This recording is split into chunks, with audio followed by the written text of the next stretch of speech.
Hi people, this is Kelvin Mbiru here. And I'm Samantha.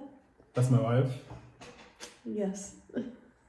Look at all that. This should be our first video on this channel. So welcome. Today we want to talk to you about yesterday. Yesterday, someone I know got mugged, pickpocketed on the streets of Nairobi. Yeah. Let's hear from her.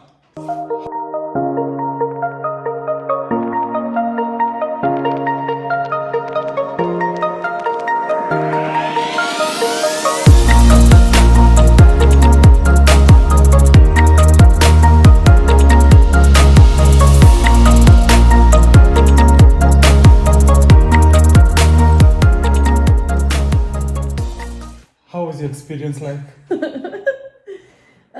Well, you should explain the Central Business District, the CBD. So the Central Business District in Nairobi is literally that. It's the Central Business District. It's like downtown New York. It's where I haven't been to downtown New York, so don't take my word for it. Anyways, this is the place around the city where most of the government offices are and most businesses happen there. Yes. Yeah. So me and my wife were there yesterday. We were going to look for a couple of equipments that I was needing to get for my wood projects. Concurrently, there were also protests going on. Now, there had been more protests before, but the other ones were mostly confined to one area of the Central Business District. Us guys were on the outskirts, and yesterday's were bigger than the rest. They were more scattered, so they were everywhere. So we ended up finding ourselves caught up in one of a hot zone. I mean, even when we got off the matatu, within 5 minutes we were on a street standing in the middle and the cops had come with tear gas. And I have never been tear gassed before, and I've never heard a tear gas canister, whatever it is, go off. They're shot out of guns, right? Yeah, they're shot out of guns. So they're loud, and I thought it was a gun. And my instinct was to run, but you weren't supposed to run because we didn't want to look like we were part of the protest. So we just stood there. My sensitive eyes did not take the tear gas well, and I'm trying to follow Kelvin pretty blindly, just kind of like... So that was within 5 minutes of being in the CBD, so we were off to a solid start there, and then So seeing as how things were, like, we literally could not get anything done. So for the Kenyans who know the CBD, you are going to River Road. The last time there were protests, River Road was kind of operating because I normally go there to get stuff. So I thought it would still be operating, but not this time. So we decided to head back home. So we are on Thika Road now, coming back home. Try to find a place where we could get transportation to get back home. And then... That's where we ran into some that had flooded from the police after burning tires. And they came up on the road, and we were on a different road, and we intersected them, and they were throwing massive rocks. Massive. And they were trying to hit us, but they were trying to hit a car that was really close to us, and these rocks were getting super close to us. So we decided to push over as far as we could from one side of the road. They were all the way on the other side. And our guards were a little bit let down at that moment because we were getting rocks thrown at us. So that allowed for some guy to come grab me and put his hand in my pocket and take my phone. And I've never had an experience like that. And I screamed. And I was saying, he stole my phone, Kelvin, he stole my phone. And so I go to run after him, and You know how you make fun of people in horror movies because they always trip when it's like the worst time? Yeah, I ate crap hard on the cement. I went to turn and chase him, and the next thing I know, I'm nosediving. But good thing is, I looked up, and my husband here was still chasing after him. He had yelled thief, which he can tell you what he was doing in his point of view from that. But at that point, I was on the ground. I don't think I started sobbing yet. I waited until let him tell the rest of the part of chasing the guy.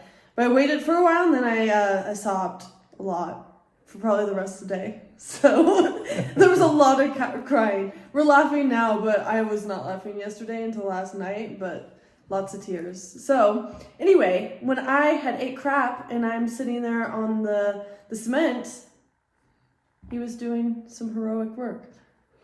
Yeah, he did manage to get away though. Not with the phone though.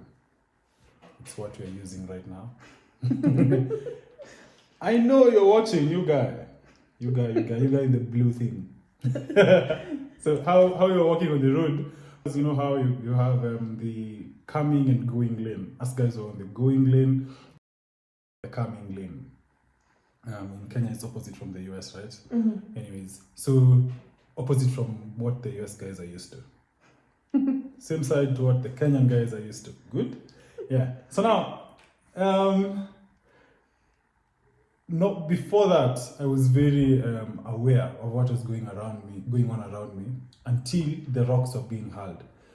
Because man, rocks are fast, rocks do not come slow. So everything kind of went to that side. So just how we were, how you see us right now is how we were then. So the guy came from the other side, and all of us were looking on the other side. That's where the rocks are coming from. So on my peripheral vision, I saw a blue thing, dark and dash. Shit, boom. And then I when I looked over, Sammy was saying, "My phone, Kelvin, my phone." So I turned and began running after the guy. I'm shouting in Swahili, "Mwizi, mwizi, shika huyo, mwizi." That means thief, grab him, thief, grab him. And I am running. Hi. I have to give it up to you. That guy was fast. That guy was fast. In my mind, I was like, man, you're making me look bad, yo. Please. That's what I was thinking. Anyway, so because of how hard-headed Kenyans are, the roads are usually partitioned with metal bars and razor wire on top to prevent people from crossing the street instead of using designated crossing footbridges. So this guy tried to jump onto one of those. And in my mind, I was like, yes, here we are.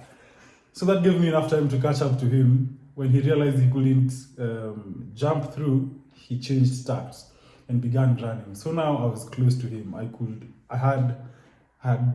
had part of his jacket on my fingers. I think when he felt that I had caught up with him, he let the phone go. He actually threw it. He threw it so hard. We thought it was gonna crack, but it's all good.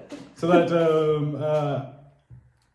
I decided not to go after him because I was worried that someone else will try to steal the phone from her when I was trying to catch up with that guy.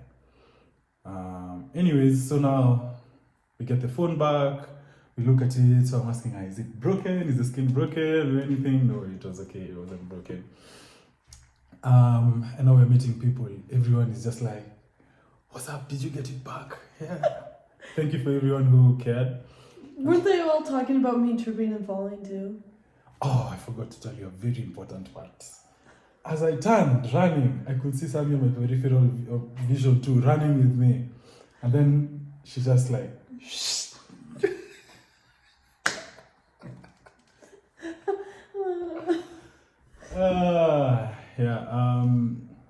We're laughing about it now, but then it wasn't funny because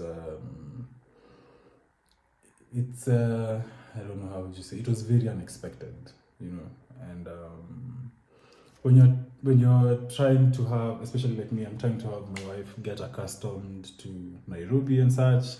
I think like this sets us back A long ways. Uh, But good thing we got the phone back.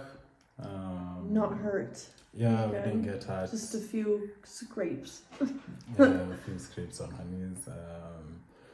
Yeah, so that's how we got our phone back from a guy who was trying to steal it. Yeah. It's a little bit more stressful when you're an American in a foreign country and your phone gets stolen, because my license was in there and I can't get a new license when I'm here, which is my identification. So I would have lost everything. And then also I had both of my SIM cards in that. So my SIM card for Kenya and my SIM card for the US, I would have lost both of them. So it was like, a good thing I had met up with two friends of mine, Eric and Eugene. Shout out. When I was still chasing after the guy, Eugene rushed to Sammy to make sure she was safe. Eric chased after that guy. He really did. one of my favorite things, this is a little tip if you're a foreigner in Kenya, if you yell thief, people will go after the thief. It was, I don't know, it was like a movie. I'm literally sprawled out on the ground and he's yelling thief, running after him, and I see all these people just start running towards this guy. He still got away, but it was entertaining. Yeah, that was a brave thief. As soon as he got away, like 50, 60 meters away from us, he stopped running and he looked at us. He didn't even bother running. No. So these cops are like, what's up? I'm like, that guy, that's a thief there. You're stealing from us. Like, did you get your phone back? I'm like, yeah. They're like, which guy? The one in the blue thing. There, go get him. And then this I think it's like a command or something with the police. She was a lady. She was yelling at this other cop. You go there, go. I don't think this cop was willing to go there. I think, and in between that, there was a kid who came up to us, to me specifically, and in Swahili, he said, don't blame the guy. He wasn't trying to steal from you. He was just hungry. But you, Kenyans, we're going through a tough time, all of us. Unless you're top of the food chain material, all of us are going through a hard time.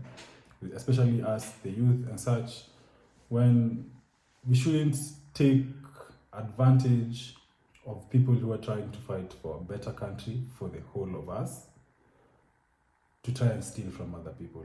This just doesn't go for us with the phone and such. This goes for all the shops that were destroyed during the recent protests.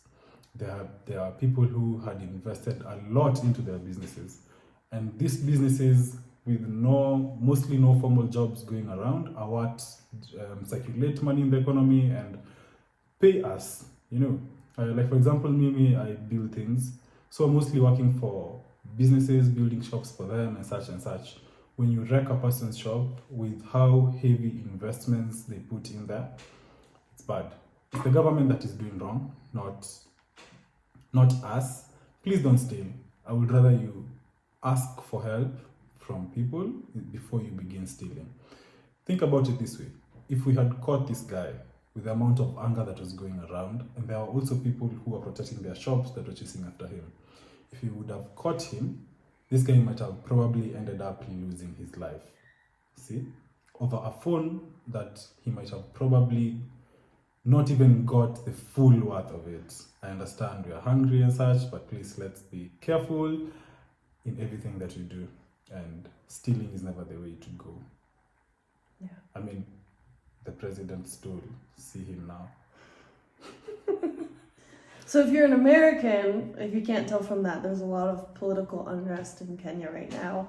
And it's been devastating. So our thoughts and prayers are to all the Kenyan community right now, because it is rough times here, very rough. So, yeah. Anyway, that was the story of how we went to Nairobi CBD, and it didn't go as planned, but that's life. And we're not hurt. And we're grateful I got my phone back, or I would still be sobbing right now and I would not be doing this video. So, yeah, anything else to add? Nope. So, thank you. Like, subscribe. No, it's actually like, subscribe, and share. I don't know. I think that's how it's supposed to be. Share, subscribe, like this too. We have a link tree on our YouTube. You could also follow us on our socials. And to the 18 subscribers right now who are subscribed to our channel, big up, man. We will not forget you. Yeah. Thank you. Peace out.